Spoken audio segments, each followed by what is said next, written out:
as the guys receive our offering this morning, there's one more item I want to make sure that you're up to speed on and aware of, and it's in your bulletin. Again, also there's this little card talks about our Christmas Eve service. This year, Christmas Eve is going to be on December 24th, so mark your calendars for that. But at 6:30, we're going to have the candlelight service here, and I want to encourage you to be a part of that, to invite your neighbors, your friends. Here's the deal.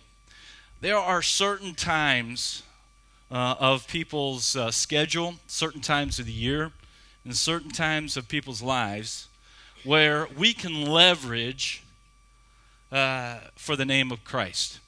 And Christmas is one of those.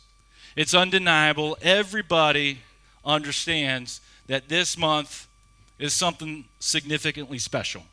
And so it's really not, it would not be pushing you way out of your comfort zone to talk to your neighbor about Christmas Eve and just say, hey, Christmas Eve, if you're looking for a place to worship, to celebrate Christmas Eve, most people grew up going to some kind of candlelight service, going to something. I mean, encourage them. You've got this card. You can pick up a couple extra at the Welcome Center, but we can leverage that deal, and it would be all for the name of Christ, and that would be cool. But Christmas is here, and that's why we're in the throes of Christmas traditions. Here at First Christian, we started last week with this series of looking at some traditions that we have in our lives that help us celebrate Christmas. It's a huge day, it's a huge season, and we grow up doing these things over and over and over, and they become traditions. It becomes the way that we celebrate. And sometimes you and I may have a tradition that someone else may think it's no big deal, but yet they have other traditions that they think are a big deal that maybe you and I don't. And sometimes that happens even in our own homes, in our own understanding of how traditions play out. Several years ago, our oldest daughter, Sam, was a freshman in college. She was away from us. She was a couple of hours away at school. And as this time of year was happening, one of the traditions that was going on in our life, like in yours, is that we make cookies for Christmas. Grew up doing that. We were doing that with our children. I don't know exactly how things happen the way they do, but it got to the point where Sam was away at school one weekend, and it was, probably a weekend before she was supposed to come home.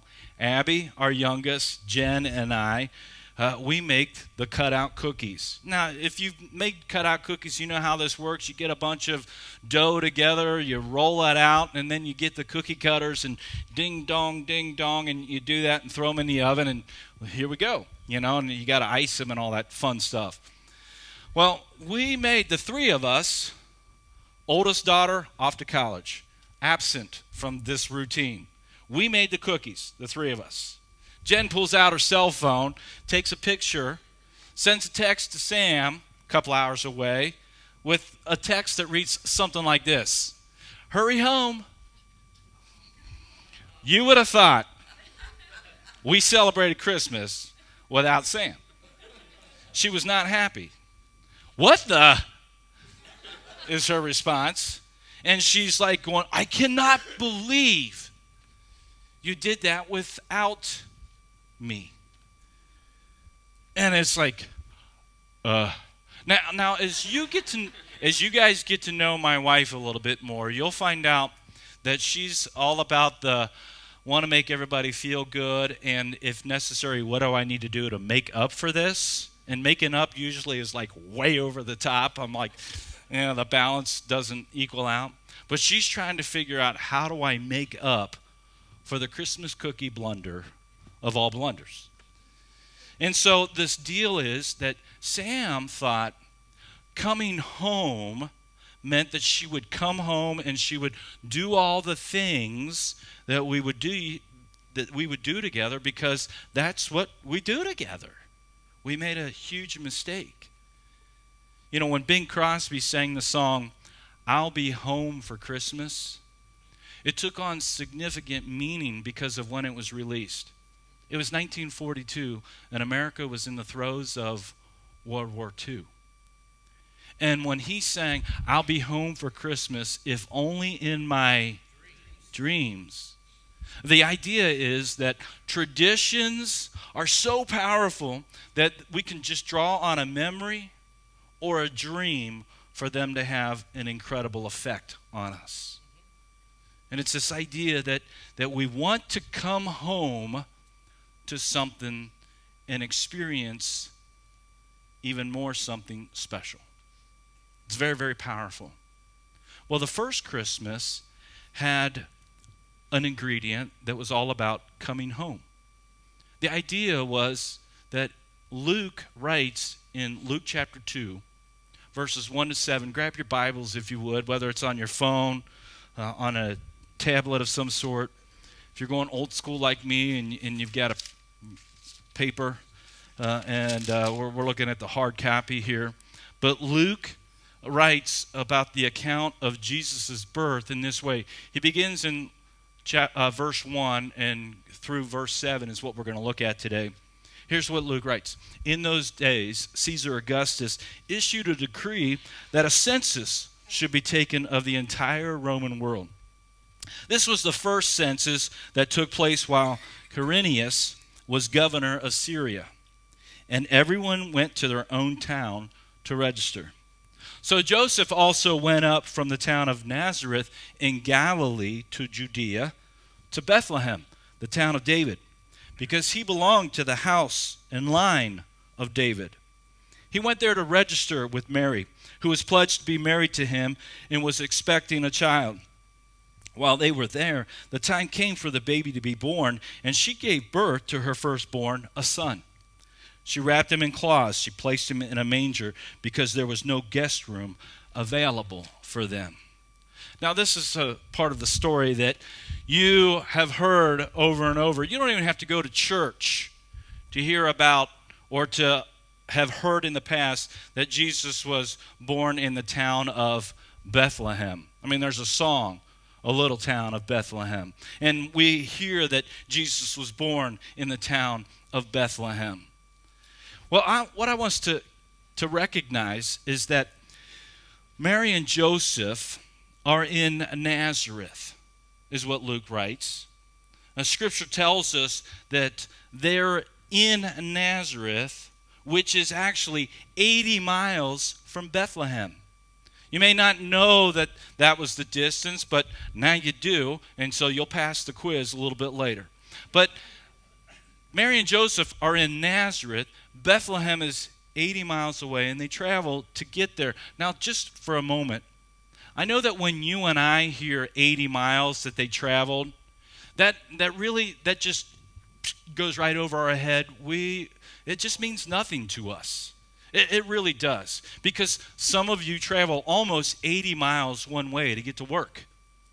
And in today's world of travel, 80 miles is no big deal. But in that world and in that time, 80 miles would be unheard of. You don't travel.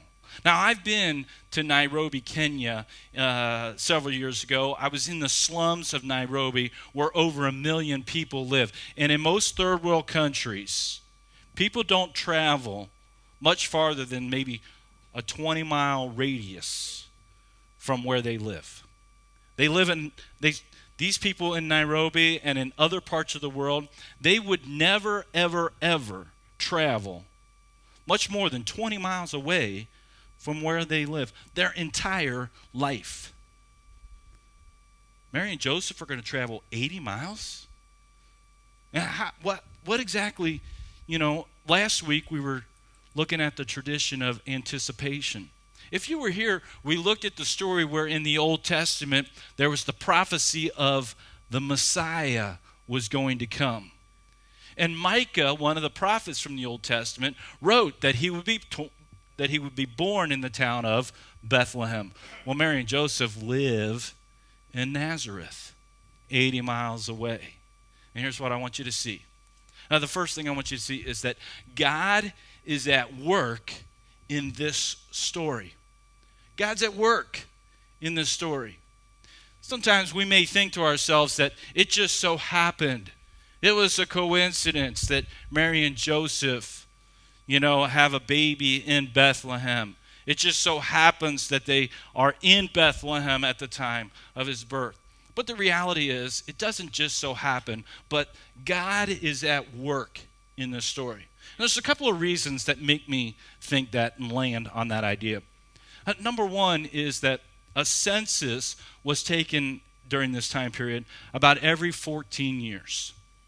And so there wouldn't be just a random reason for Mary and Joseph to be in Bethlehem, but the timing of about every 14 years is why they would be there. A census was taken at this time in this region of Egypt and Syria for two specific reasons. One of them was taxation. We understand that. We get that. That the idea is that the government wants to know who's who and whether or not they're paying their taxes. The other reason that a census would be taken was one that we also would be a little bit familiar with. Maybe a couple of years earlier, we would be more accustomed to it, but it was to register or to note all boys who are of age to be registered for military service.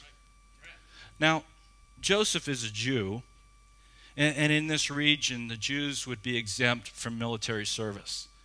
And so he's the main reason why he's traveling to Bethlehem to register for the census is for taxation purposes. Now, some theologians have debated about this whole idea of traveling such an incredible distance for the purpose of taxation. Because the idea would be, why would someone have to go to another town? Why couldn't he just register in the town that he lived in? Part of the answer could be that Joseph owned, to some degree, some property in Bethlehem. And so he would need to go register there. Whatever the reason, the law decreed that they would return to their hometown to register. Probably more related to that military aspect. But they had to travel 80 miles. There's another reason why I really believe that God is at work in this story, is because Mary and Joseph now have kind of gone through this process, you and I know to be about 9 months, where an angel spoke to Mary and told her, hey, you're going to have like the Son of God who's going to be born to you. Joseph has been told, hey, the one that she's pregnant with is the Son of God, is the Messiah. They would have made a connection to Old Testament prophecy that spoke about the Messiah being born in Bethlehem. Now, here's what I believe. I believe that a young pregnant woman, that if she was trying to do what most young women do, especially in the days of their pregnancy, is that they get out a checklist and they start going through everything to make sure that they're ready and that no details are left unmarked. And here's how I imagine the conversation going. She's about 6 months pregnant. Joseph, when are we going to Bethlehem? It's 7 months pregnant. Joseph, we need to get to Bethlehem. I got to believe that this young pregnant woman, if it was up to her, she'd have gone to Bethlehem a whole lot earlier than the last week of her pregnancy. Ladies, would you have looked at your husband and said, I ain't going with you anywhere now because it's too late? Absolutely. But instead, God is at work in this story. And for whatever reason, they don't get to Bethlehem where it makes sense to you and me. They don't get there where that, hey, I'm still healthy enough and it's not like I'm huge and I'm struggling and all this other stuff that plays out. It's like the last minute is when they go to Bethlehem, tied together with the 14-year decree of registering for the census. God is at work in this story. Amen. Now, how does that play out for you and I? What exactly can we learn from that? What is it that we can apply to what's going on in our life? And here's what I want you to be encouraged by, is that God is at work in our story. God is at work in our story. The idea is that you and I have a story as well. Now, many times we might think that God's not aware of what's going on in our life. We're not exactly sure that he really cares. We kind of sometimes think that maybe he's forgotten about us, because this is how it plays out in reality, is that life rarely goes as planned. Now, we can make a correlation with Joseph and Mary as well, that life rarely goes as they had planned. If you go back to Matthew's account, last week we were in Matthew chapter 1, and we were looking at what Matthew wrote about the birth of Jesus. A few verses later in chapter 1, this isn't word for word, but this is the general idea.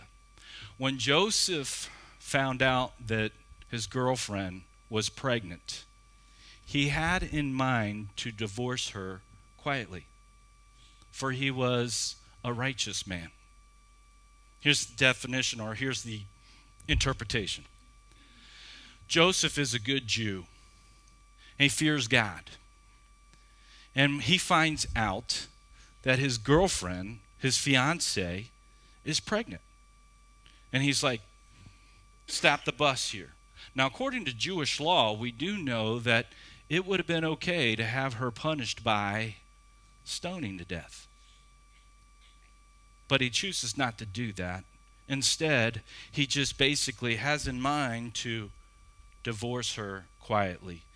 Now, when you and I hear the word divorce, we're thinking what you and I think in today's world.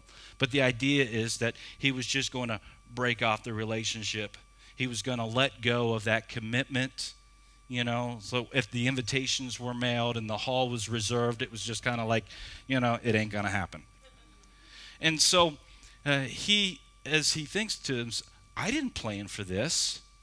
I didn't ask for this. Mary she's, you know, a young teenage girl, and she's thinking about what her life is going to be like, and she's got this guy, Joseph, who's going to take care of her, and then all of a sudden, she finds out that she's pregnant. Here's what the Bible tells us, both in Matthew and in Luke. There's these two words that are put together that angels say both to Mary and to Joseph. These are the words. Fear not. Why is it, do you think, that the angels would need to tell both Mary and Joseph, fear not? I think he wants us to know, and he wants them to know, God is at work in your story. Amen. God is at work. You just trust in me, God says. Fear not. Well, the problem is that I'm full of fear. I'm full of doubts. I say that I want to trust God, and there are times when I have good days and I trust him. But then there are other days where it's just like, I don't know, God.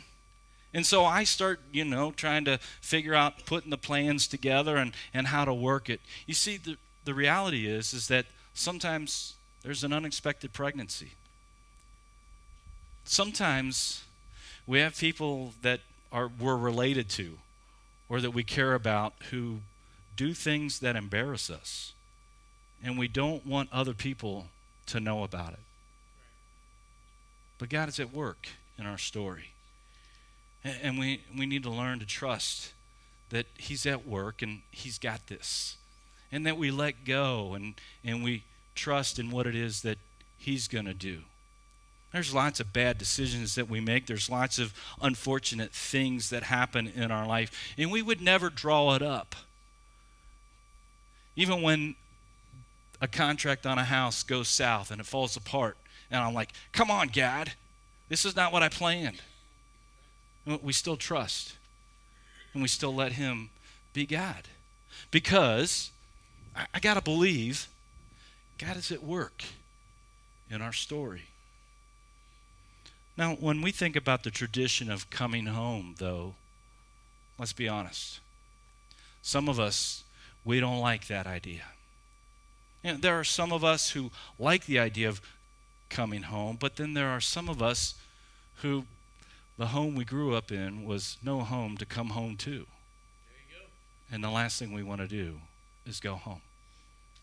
Because that's where we find our greatest regrets, deepest wounds, and the most painful memories is at home. And we just don't want to go there.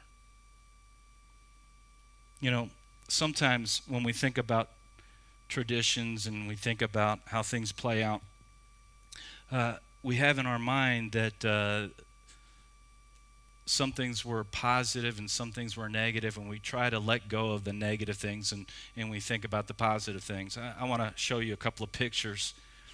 The reality is that you and I, thanks to Hallmark, have some images of what was going on with Mary and Joseph. I want to show you a picture here.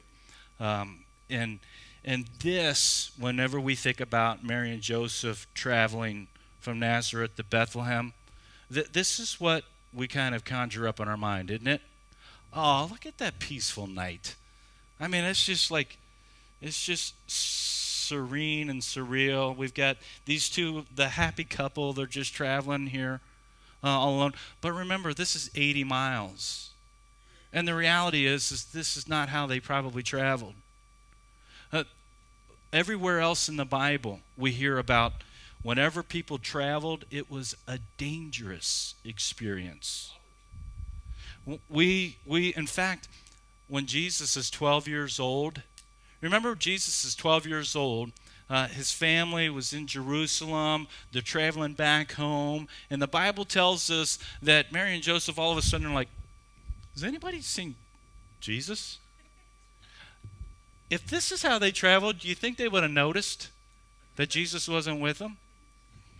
1, 2, where's 3? You know? But no, they traveled as a family. They traveled together as a group. And so there would have been a caravan. This is not how Mary and Joseph traveled from Nazareth to Bethlehem. But sometimes the tradition plays out where we kind of, that's a good story, and we forget about the details. We forget about some of the hardship and some of the pain. Decades ago, we might want to forget about some of the things that happened in our youth. There's another picture that Hallmark has kind of just ingrained in our mind when it comes to, look, it's the manger scene.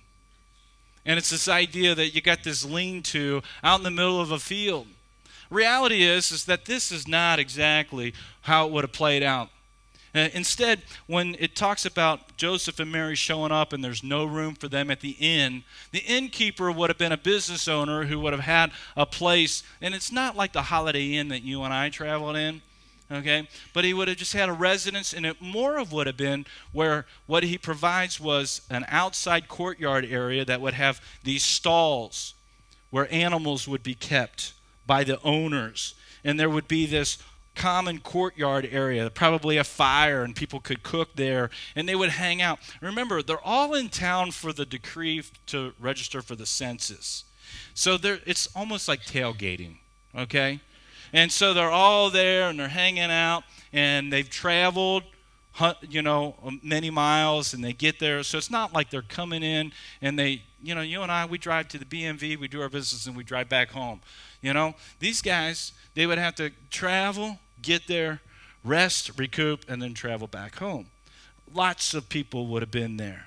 There would have been a crowd that would have assembled. Probably Mary and Joseph, Joseph's family, probably were with them when Jesus was born.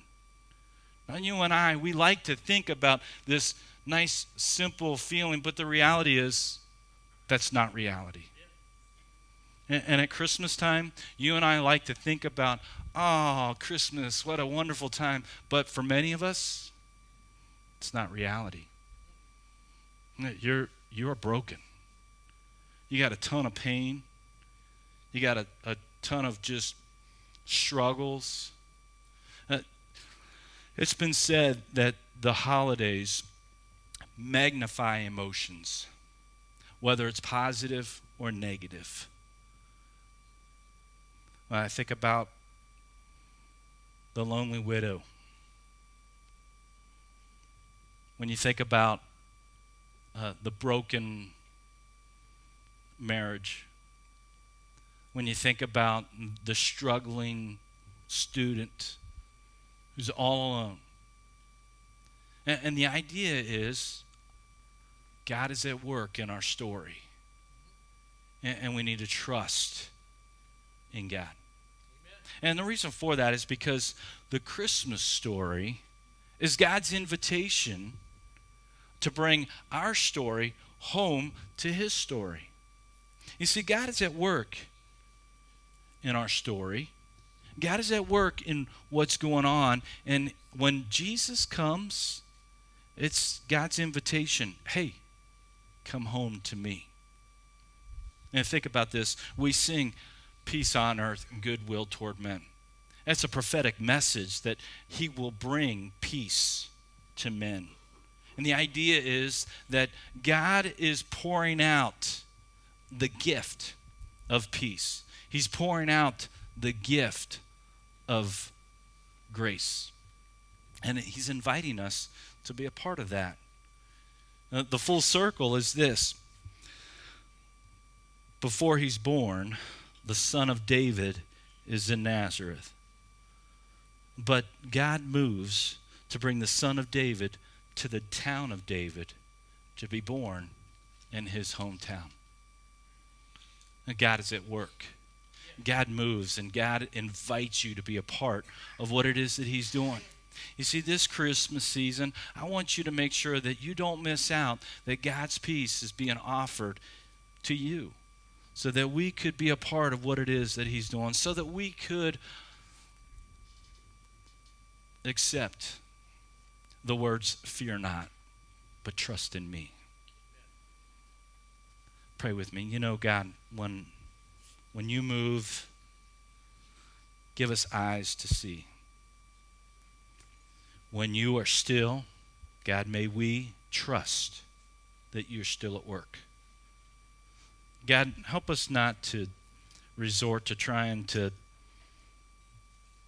work a plan, but to understand that you were at work, and help us to surrender to you. God, you brought us peace on earth and goodwill toward men through the birth of the Messiah to restore and resolve our sin issue. May we gladly walk with you. It's in your Son's name we pray. Amen. You know, my desire for you is that this Christmas season, as you consider, and maybe you're a believer, maybe you've had a relationship with God for a long time, you've been walking with Jesus, but there are times when you just need to be encouraged. Don't give up. God is at work in your story. And be faithful and true, because God is faithful to you. Yeah, if you're outside of Christ, you're not even sure who God is. I want you to know that God is the one who loves you deeply. And he sees beyond your brokenness. He sees beyond your despair. And he says, come home to me. I will receive you. And I will give you reason to be at rest. If you ever want to talk about claiming Jesus, I would love to help you come to that decision. Why don't we stand, and as we sing, help us to recognize the words of this song are all about just as you are, God will take you